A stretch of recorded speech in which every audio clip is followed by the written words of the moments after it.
Welcome to the Sunday League Show.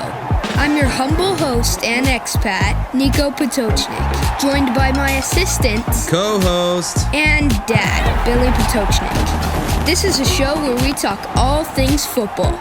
So let's kick it off. Hello everybody, and welcome back to another episode of the Sunday League Show. Right. This is a series where we're going across the top 5 leagues and talking about them, ranked by UEFA. And this time, it is the La Liga. Our top 5 predictions, what we like, what we don't like. And who is this guy? Oh, who is this, you ask? This is our newest fan of all the teams that we're fans of. Right here, this is Nacho, Yes. the dog. And he's Nacho Dog. He's our dog. And he's a puppy. And he's going to be about 15 pounds. Yeah. And I don't know what that is in kilos, because I'm still not good with the metric system. Yep. But anyway, this is our new dog. And he's just cool as they come. Look how cool he is. Yes. He's just a cool cat. He could be in this whole video, probably He probably talking could. about all the stuff. Yeah, he doesn't talk well yet. No, he No, doesn't. he doesn't talk well yet. Anyway, this is Nacho, and let's get into our top 5. Here we go. So, we're going to be talking about our La Liga top 5, just our predictions, which are going to be completely skewed by personal biases. But, you know, this time I got to tell you, Nico, I don't think I can be that biased this time. No, I can't either. I mean, I think it's going to be the regular top 2, you know? And that's kind of one of the things about La Liga. I mean, you know who's probably going to be in the top 3. Yep. I thought Real Sociedad might have been able to pull it off last year, but they did make Champions League, but they just didn't. And this is a car honking out there because somebody's parked in a place they're not supposed to be. So what they do here, at least in Nice, France, is they just lay on the horn until that person comes out, moves their car, or whatever else. I love many things about France. This is not one of them. Just laying on the horn. Laying on the horn is the key to solving world hunger. So, Okay, that's it. I didn't know that. All right. So, anyway, my top 5. We're going to start with La Liga right now is ranked 4th. You got English Yes. Premier League, you got Serie A, you got Bundesliga, and you got La Liga ranked 4th, which for many, many years between most of the 2000s was like the top league in the world. All right. So, okay, who do you have at number 5? Finishing in the top 5 of La Liga, 5th place team. 5th place, I got Rayo Vallecano. Whoa! I hope that's the case. Yep, they are 2nd place right now. They're looking good. They won 2 out of 2. They are looking good. And that is going to be touched on later, Rayo Vallecano. So keep your Special ears club. peeled. Special club. Special club alert. Small hipster club alert. We're going to be getting into that. Anyway, number 5. You know, see, I didn't go with my heart as much this time. I had a hard time doing it. Number 5th place, I got, I got Real Betis. No, I don't. I got Villarreal, 5th place. So Villarreal's going to be finishing in 5th place. And 4th place, I have Real Sociedad. Now, we're Sociedad fans. It's obvious, right? We've been to spent time in San Sebastian. What an amazing city. And we went to a game, and it was an incredible experience. And that's all it takes. And it's a special club. So who do you have in 4th place? 4th place, I have Villarreal. Ooh. Yeah. So you okay? There is going to be a surprise in here, a big surprise. Yes. And I think you guys are Is going to it be shocked. skewed by personal bias? And Honestly, no, I don't think it's skewed by personal bias. They haven't made moves in the transfer window. Okay.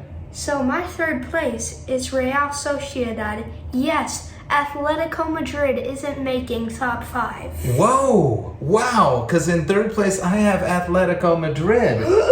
I know. I've got them finishing 3rd, and that is just, there's nothing creative about that choice because it's it's Atletico Madrid in 3rd, and it's either Barcelona in 2nd or Real Madrid, and then the other one finishes 1st. So that's usually what it is. No surprises here in 2nd place. True. Speaking of 2nd place, I got Barcelona, the big spenders with no money and lots of debt. How are they doing it? I don't know, and it's too complicated for me to try to explain. But I can direct you guys to some places that can explain it a lot better than I, by a lot smarter people than myself. Yeah, I could try to explain it, but it'd probably ruin this take, and we'd have to do it all Nobody over would watch because it. no. They'd be like, those guys they're just not smart enough to explain. How does Barcelona spend all this money when they don't have any? You're like paying more into debt. You're like paying off. You're more in debt. Already. We don't even. I'm sorry. Already, I'm lost. Yeah. So. Yeah, anyway. it looks like our top two are the same. I got Barcelona second, Real Madridistas first. The Madridistas finishing first place. Bellingham. Because they're Real Madrid. There's just no other way around it. They got Bellingham. They got Vinicius Jr. They're loaded. But so is Barcelona. But yeah. So anyway, that's what we got for our top five. Real Madrid is going to win it. You heard it here first. No rocket science needed. I bet you most people got Real Madrid winning it. So we're talking about La Liga, Nico, and we talk about La Liga. And what is it when you think about La Liga? What do you think of?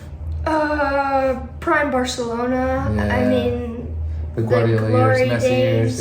Yeah. In America, during those glory years of Roy Hodgson, and Messi was there, and Thierry Henry was there, and Samuel Eto'o, and Ronaldinho, one of my favorite players ever, Ronaldinho. During those years, watching Barcelona was almost like a religious experience. And I remember watching, I think it was probably, I don't know if it was Goal TV, and it was Ray Hudson. Ray Hudson. Yeah, Ray Hudson. He's still around, and he's like a poet, and he's got so much enthusiasm when he talks about a game. And he always does the La Liga games. And so I'd be watching these La Liga games and hearing Ray Hudson, his just animated speech, and he's funny, and he's just this vat of knowledge.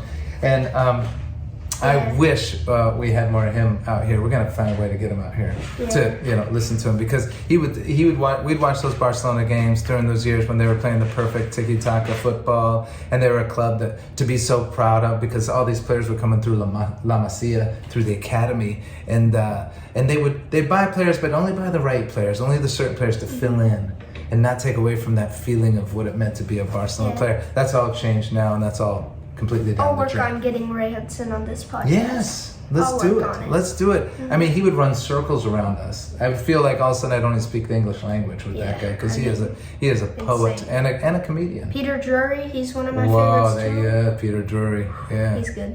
Big commentator guy. So I think when I think of La Liga, I think about, of course, the big two, Real Madrid, Barcelona, and I think about those years of really being a Barcelona fan, and which I'm really not anymore, because they've changed as a club and their identity and what they do and how they do things. So it's I can't support that. It's not the same. All right, so when we think of La Liga, we think about really, for most of the 21st century, right, that we remember that La Liga has been the strongest league of all. Yeah, definitely. And with Barcelona, Real Madrid just dominating things, then Atletico Madrid dominating things as well.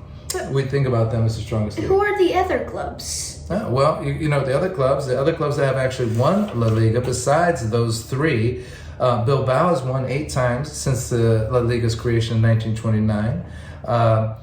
Real Betis has won once.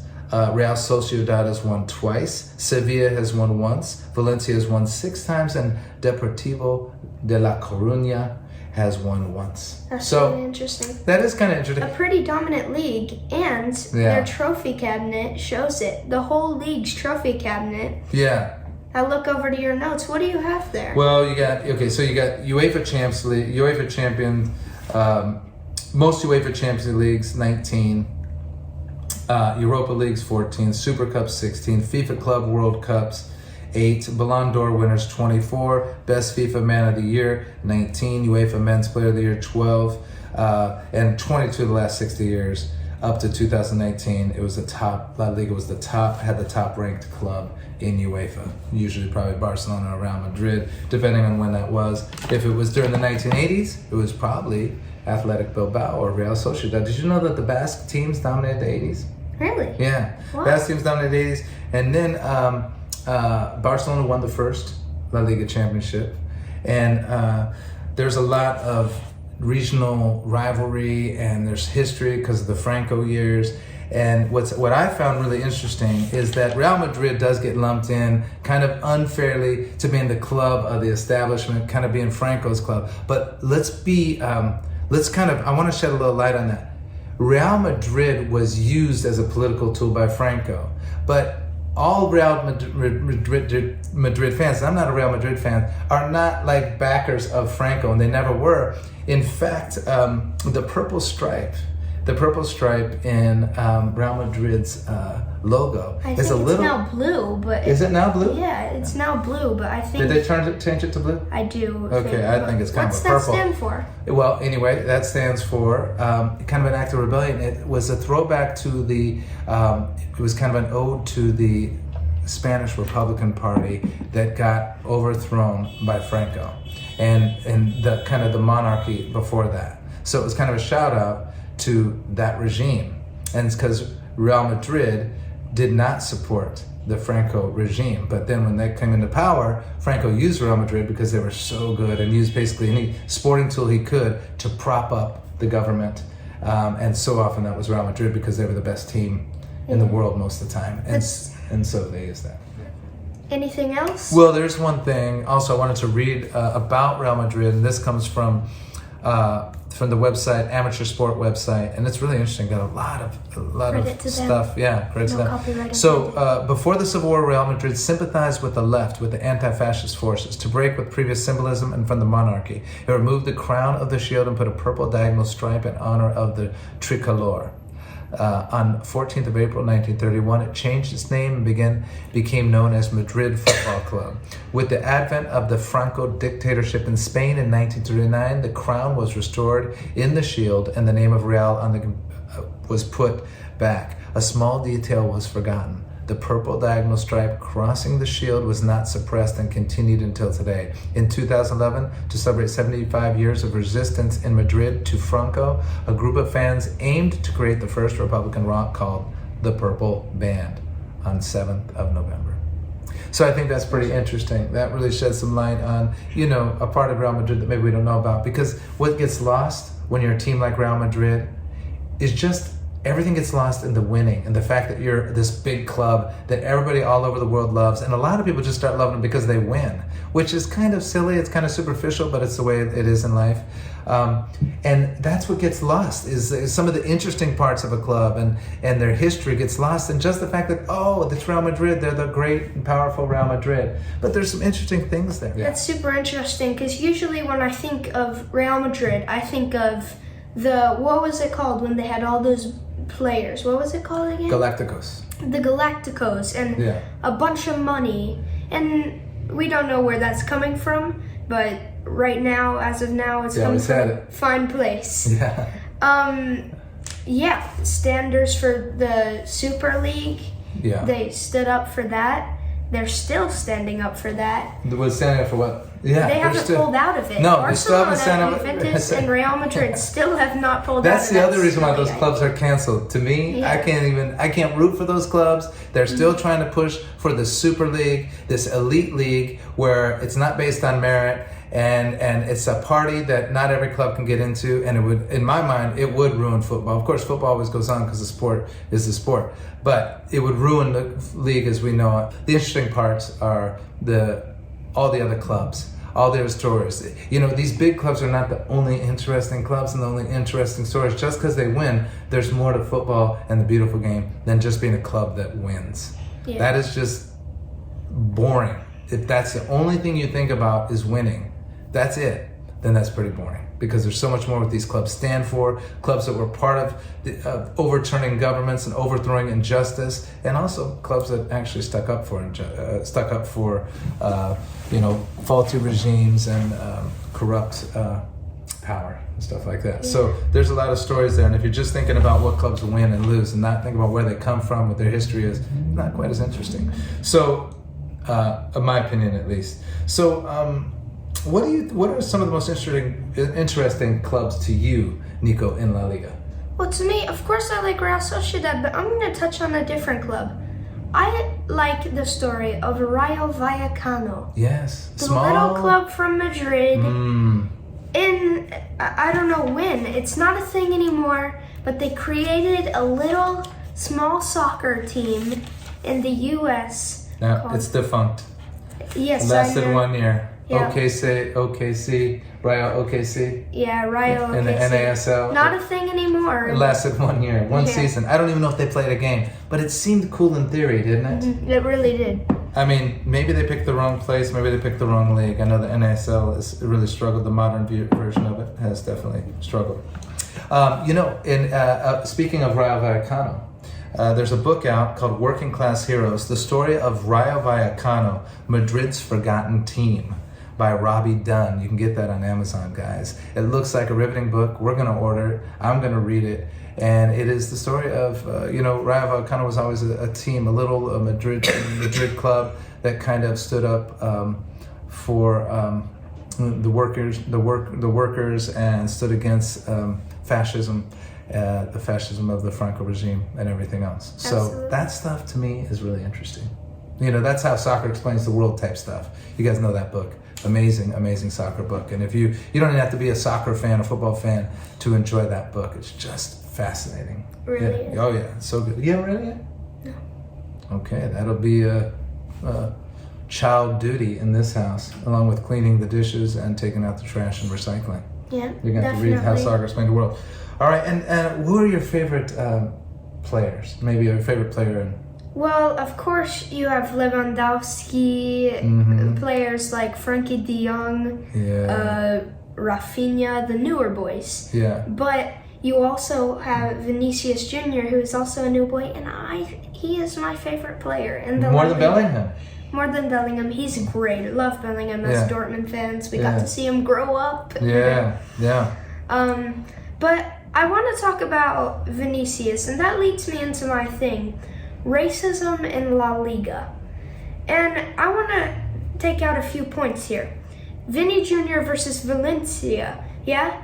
They were chanting chants like monkey at him. He calmly pointed out the fan. He told the ref calmly, nothing. And he gets a red card. Why did he get a red card? For lightly touching a Valencia player on the face, kind of shoving his face, right? Now we have the Valencia keeper, Georgi Mamardashvili. Sorry if I'm pronouncing that wrong. I thought that was pretty good. Thank you. He goes after Vinny aggressively after him not doing anything to Mamardashvili. Multiple hands on his face, and that's not a red, is it? No, it's not. The ref maybe didn't see it. I don't know what's going on. Then, Hugo Duro, instead of holding Vinicius just back a little bit, puts him in a headlock. That's a red card. I don't know what the intentions were behind it, but that's a red. And what was the punishment for, and I don't want to take this off, I don't want to take this into the red cards.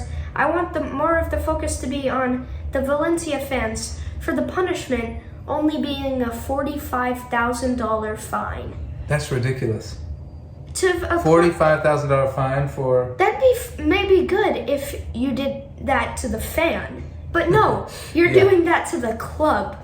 Valencia, hundreds of millions, maybe even billion-dollar club. No, they're not a billion-dollar club. Hundreds of millions dollar club. And you're fining them $45,000. Now, I want to take another case. Drop in the bucket. Vinny pre-match versus Atletico. Atletico fans hung a Vinny doll off a bridge. They hung a Vinny doll off a bridge and held a sign up saying, Madrid hates Real. But it's more than that, isn't it? Because we're right there. You're hanging a Vinny doll off a bridge. Yeah. The police released a statement, and let me read this, saying the acts against Vinny Jr. were repugnant and inadmissible. Just adding to another nothing statement by La Liga. What was their punishment? Absolutely nothing. No punishment for Atletico Madrid? There was no punishment for that. Now, Atletico fans look away.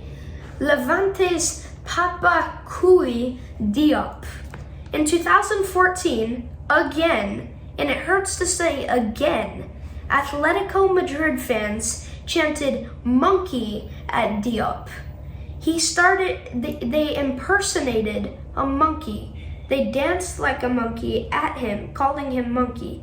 And so he took it into his own hands. And he went and he did the monkey dance in front of them. That's clever. After the match. Clever.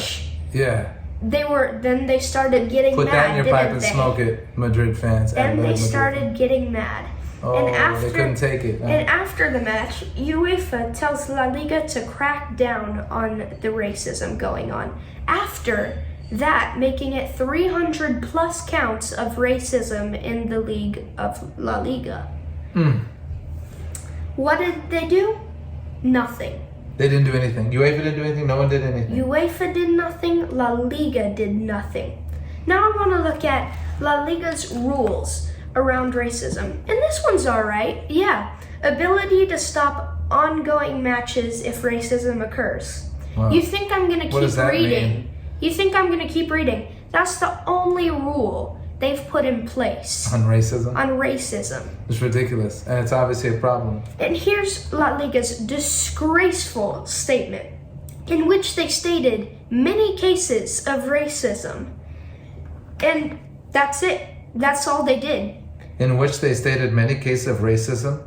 Yeah, that is all they said. They stated cases of racism that have not yet been solved. I think they need a couple things. Probably cultural sensitivity training and ethnic sensitivity training or something. I mean, that is ridiculous. I can't believe this stuff.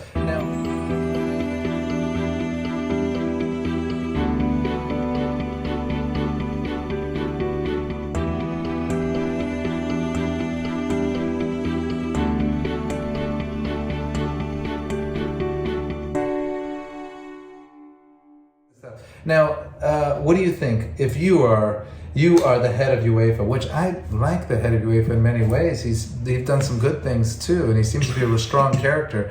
But there is some talk that big clubs get away with a lot, and they're not really holding big clubs to they're really not. Standards like financial fair play and everything else, and these big clubs are getting away with a lot that they shouldn't. So that kind of taints things. So what would you do? 2014, when they say you have to crack down, La Liga did nothing. They did nothing. UEFA said you need to crack down. You crack down when UEFA says you need to. You did nothing. And that is a call out to La Liga. That speech, that statement that was released in December of 2022 was a disgrace to football and all football fans around the world. Yeah. It was a disgrace, and the La Liga needs to change. If any club's fans do this, it needs to be deducted points. Yeah. So fines as well, though. Yes. Fines as well and deducted points. And what do you think about those fans? Should they be allowed back for games? No, never. Yeah. You should never be able to come back to a game when you're calling them a monkey. Yeah. What did they do? They scored against your club. You call them a monkey? They're one of the best players in the world. You call them a monkey? That's your, just like the player. Just respect him for what he does. And who he is as a human being. Yeah. It is a dark, it's just a dark mark on human behavior, and it's just really it's troubling. And what's surprising to me is that Madrid, a city of the world, this is a major cosmopolitan city, this happened to one of its big clubs. Like Atletico Madrid is their fans, and I know this doesn't speak for all the fans. I know as some Atletico Madrid's fans were horrified by this and are pissed about this, and it doesn't speak for all the fans. It doesn't matter, obviously. It doesn't matter. When this stuff happens, it makes us all look bad, right? If somebody in your group does something horrible, it makes you look bad. If you're a fan of Atletico Madrid and those fans act like knuckleheads, they represent your club that you love. You don't believe in it at all, and all of a sudden they're going against things that you believe in, inclusion and celebrating everybody, and you don't support racist views, and here you got a small group of people that are racist and everything else. It's got to really upset you. I mean, I would be so upset if they represented my club that way. Yeah, and I don't disagree with that. Not all Atletico Madrid fans are racist, saying racist things at every game. Oh, of course not. But eventually, in that match, you could hear the whole stadium chanting at Diop, calling him a monkey. That's terrible. The whole stadium. See, none of this is getting better. No. I like your punishment, though. I think your punishment was refreshing. Racism is absolutely ignorant It's behavior. a disgrace to the game. You know, as Ta-Nehisi Coates said, we said it in an earlier podcast video, as Ta-Nehisi Coates says, race is the child of racism, not the father. Mm-hmm. So, and those no true words ever been spoken. There's no such thing as race. We just have different skin colors, skin tones, and different features. All of us do, from everywhere. Mm-hmm. So it is absolutely abhorrent, ignorant behavior. And so from that really dark note, alleyway. That's in the gutter that racism is. What's up with your lack of La Liga jerseys, dude? I got one La Liga jersey. Why didn't you wear it? I used to have a Barcelona one. I got rid of it when they started changing things. Yeah, I had one from the era, you know, and they won Champions League. They played beautiful with the yellow collar. I think Messi. Well, I know Messi wore it. I can't remember if Ronaldinho wore this one. I think he might have left before then, but I think Henry might have worn this one. I'm not sure. But I got a Real Sociedad jersey, the old school one. I've worn it before. It's just too hot to wear it because it's long sleeve. So that's more of an autumn shirt, winter shirt. Yeah. So anyway. So you'll see that in the autumn/winter. That's right. You will see it. So I got to get more gear, you know, so I can keep up with you. On that note, I think it's time to say goodbye. Goodbye. Thanks, guys, for watching. A lot of stuff to digest there, and see you next week.